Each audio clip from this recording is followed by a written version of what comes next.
جب کوئی بندہ اپنے ماں باپ کے لیے دعا کرنا چھوڑ دیتا ہے اللہ تعالیٰ اس کا رزق کم کر دیتا ہے، وہ بندہ غریب ہو جاتا ہے، وہ بندہ غریب ہو جاتا ہے۔ اچھا، اس غربت کا یہ معنی نہیں ہے کہ کنگال ہو جائے گا، اس کا یہ مطلب ہے بس اوقات پیسہ زیادہ ہوتا ہے سکون نہیں ہوتا، یا پیسہ ہوتا ہے لیکن وہ اپنے اوپر استعمال صحیح طریقے سے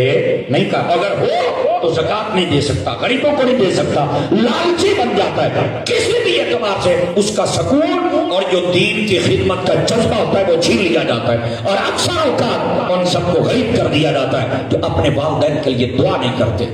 کتنا بڑا وظیفہ ہے امیر ہونے کا، لیکن ہمیں پہلے تعویذ ہوتا تھا چھوٹا سا، پھر اتنا سا تعویذ آیا، پھر اس سے تھوڑا سا بڑا آ گیا تعویذ، ہوں فٹ بائی فٹ کا چلتا ہے۔ آپ اپنی دکانوں اور کارخانوں کو دیکھ رہے ہیں، کسی نے چلمکائے نہیں بنو تو پاوے نہ من، فٹ بائی فٹ دے تعویذ یہ۔ میں تعویذات کا قائل ہوں پر اندھیر نگری کا نہیں۔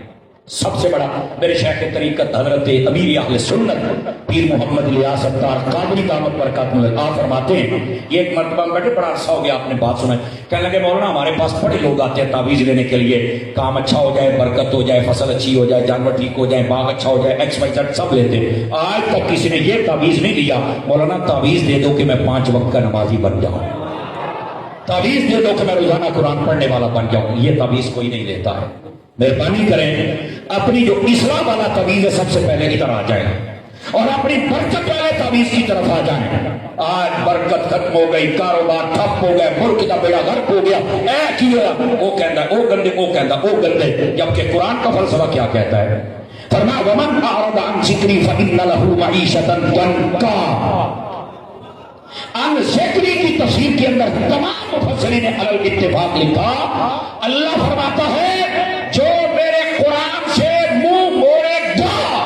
فرمایا ہم ان کی معیشت کو برباد کر کے رکھ دیں۔ آج ہمارا ملک کیا قرآن کے خطوط پر چل رہا ہے، قرآنی اصول پر چل رہا ہے؟ آج جو ہمارا نظام ہے کاروبار کا، آج جو ہماری دکانیں ہیں،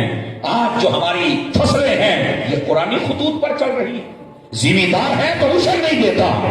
کاروباری بندہ ہے تو وہ زکات نہیں دیتا، اور اگر کسی نے بزنس کرنا ہے تو وہ سود پہ کام کرتا ہے، پھر کہتے ہو برکت اٹھ گئی ہے اور رہ گئی قرآن کی تلاوت جس میں برکت دینی تھی۔